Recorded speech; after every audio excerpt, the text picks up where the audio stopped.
Reports suggest that SpaceX is finally preparing to launch the Starship into orbit in January 2023. The launch will mark the company's first test flight of the new year and be the first orbital challenge for the rocket. Let's take a closer look. The Starship is intended to be a fully reusable launch vehicle that can carry both crew and cargo to a variety of destinations in space, including the Moon, Mars, and beyond. It is designed to be launched on top of the Super Heavy rocket, which is currently in development by SpaceX. The Super Heavy rocket will provide the necessary thrust to lift the Starship into orbit, while the Starship will be responsible for carrying payloads and crew to their destination. After the initial launch, the rocket is responsible for delivering the Starship crew capsule to orbit around the Earth. After it is done so, the booster will detach and steer itself towards a soft landing back at the launch pad. While this feat seemed almost impossible at first, SpaceX rockets have been doing it successfully for several years now. The next stage would involve the booster picking up the fuel tanker and carrying it into orbit as well. This fuel tanker will then be used to replenish the Starship for its voyage toward Mars. Once en route, the craft will deploy solar panels to harvest energy from the sun in an attempt to save precious onboard fuel for what will be an exciting and groundbreaking landing on the Red Planet. According to Musk's vision, these crafts and their crew will remain in Earth's orbit until a planetary alignment brings the Earth and Mars closer together.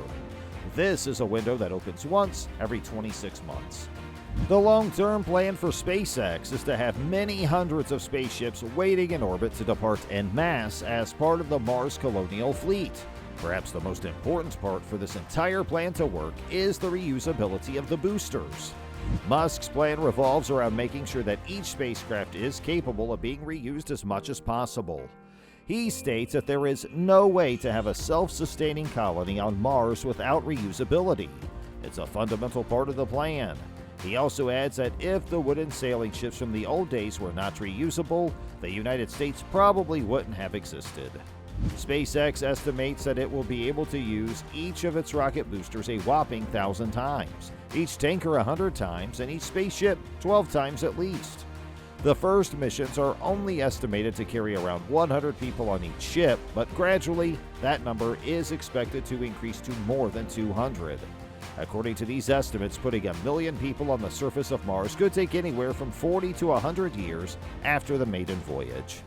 The reusability of the rockets also means that once there, the crafts can then be used to return to Earth whenever needed.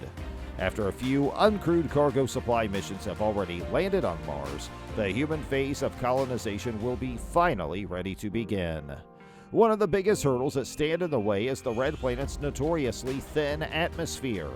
NASA had to be extra careful when landing their Curiosity rover on the planet, which weighed a mere 2,000 pounds and is a tiny fraction of the total payload that the manned missions will carry. This is one of the reasons why SpaceX continues to perfect its supersonic retro rocket technology so they can gradually enter the Martian atmosphere and lower a very heavy spacecraft onto the surface using this reusable method. That's not all, though. Entering the atmosphere is another problem that needs attention. The craft needs to withstand a heated entry to the planet and perform a propulsive landing while still being capable of refueling and going back to Earth to start over again. The first few journeys would probably just drop off supplies and set up a propellant depot on the planet so return trips are possible when needed. After the supply runs are complete, humans can finally make their way to Mars. The first crew will need to rely on digging beneath the surface and dredging up buried ice. This will be used as a water source which will eventually power the entire colony. When the essential crews consisting of scientists and engineers have finally been set up, competition will start over the first few seats that can take willing individuals to the newly colonized planet. In the coming years, we can expect to see the Starship playing a key role in a variety of space-based missions, including crewed missions to the ISS, lunar missions, and even interplanetary travel. Its versatility and reliability will make it an invaluable tool for exploring the final frontier and unlocking the full potential of space travel. Before Starship can launch to Mars, it will start off launching commercial satellites, followed by a crewed flight around the Moon in 2023. Although SpaceX has not given a timeline for its first missions to Mars, SpaceX founder Elon Musk has said that the first Mars base could be up and running in 2028. And while Musk shared some eye-catching artist illustrations depicting what he called Mars Base Alpha as an intricate network of buildings and infrastructure, SpaceX's plans for the Red Planet are not quite that extensive. Several companies have already begun designing concepts for Mars habitats and have proposed orbital outposts similar to NASA's Lunar Gateway, which could serve as a waypoint for Starship and reduce the amount of fuel needed for return trips to Earth. The first Martian city will open to regular people, not just scientists and researchers. People interested in moving to Mars could pay for their flight with a loan. Once there, people would be able to pay off the loan by working in anything from iron foundries to pizzerias. Musk declared at a 2016 conference that there would be labor shortages for a long time. It's an idea that arguably bears resemblance to 19th century American company towns, where employees lived in a city owned by their employer. Especially in the early days, Mars may not have many choices for a local employment, and you'll need to pay off that loan for your flight. This city would be free to govern itself on its own terms, as indicated by the Starlink Internet Service Terms and Conditions released in October 2020. This appears to stand in contradiction to the 1967 Outer Space Treaty, which states that the launch origin country is responsible for subsequent space activities. David Anderman, who served as SpaceX's general counsel when the terms were released, suggests that the two documents may be set on a collision course. Musk estimated in 2019 that it would take around 1 million tons of cargo to build a self-sustaining city on Mars. Assuming it costs $100,000 per ton to send cargo to Mars, with the upcoming Starship, that would put a Mars city's price at around $100 billion. At the high end, Musk estimates that it could cost around $10 trillion. SpaceX may not stop with just one city, however. Paul Worcester, the principal Mars development engineer for SpaceX, said at the 21st Annual International Mars Society Convention in August 2022 that SpaceX could build multiple cities.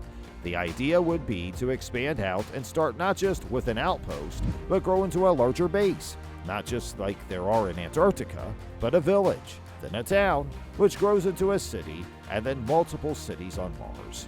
Musk claimed in 2019 that a return ticket could cost around $500,000 initially, dropping to $100,000 over time. Musk's goal in 2016 was to reach a ticket price of around the median price of a house in the United States. That would suggest that people could sell their houses to move to Mars. In 2017, Musk outlined an aspirational plan to send 2 cargo ships to Mars as early as 2022. It would then send 4 ships at the next closest approach, 2 crewed ships and 2 cargo ships in 2024. However, in March 2022, Musk suggested that a more likely date for humanity to witness the first humans on Mars would perhaps be 2029. It's also possible, however, that Musk was referencing the moon landing that took place in 1969, making it 60 years between the 2 feats. Mars and Earth are at their closest around once every 26 months. The distance between the two at this time reduces to around 33.9 million miles. Before we know when the first Starship missions can launch to Mars, SpaceX will first have to prove that the rocket can get there safely. Reports from NASA suggest that the massive Starship vehicle could launch on its first ever orbital test flight in January 2023. The agency has a stake in Starship's progress. NASA picked the giant rocket as the first crewed lunar lander for its Artemis program of moon exploration.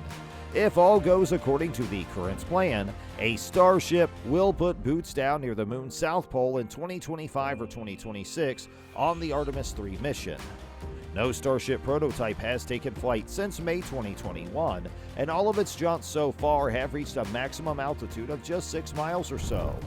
SpaceX's desire to fly an orbital mission with Starship prompted a lengthy environmental review by the U.S. Federal Aviation Administration, and there are still several things to finish up.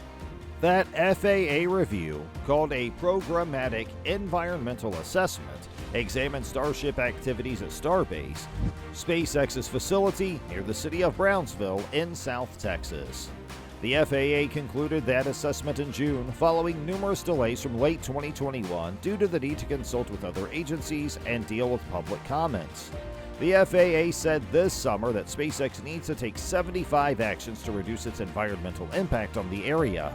Despite SpaceX founder Elon Musk saying several times the Starship would be ready to go orbital soon, Musk recently said the target was November, and it seems that SpaceX isn't quite finished with those FAA action items. This coming mission aims to have to prototype 165-foot-tall Starship vehicle into orbit atop a super heavy booster that has a height of 230 feet. The stacked hardware is the tallest rocket system ever. SpaceX has already conducted several static fire tests in 2022 to get Starship ready for the approximately 90-minute mission that, if successful, would see the spacecraft splash down off the coast of Hawaii. It's unclear how much prep work remains before SpaceX is ready to launch the mission, however. SpaceX's human landing system contract with NASA requires several successful spaceflight tests before Starship will be authorized to put astronauts on the moon.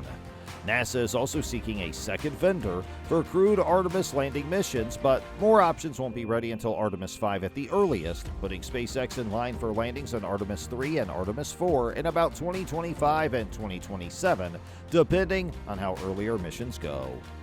If you like this video, you may also enjoy this one, which talks about the Raptor engine's big problem. Do you think SpaceX can get the Starship ready in time for a launch in January?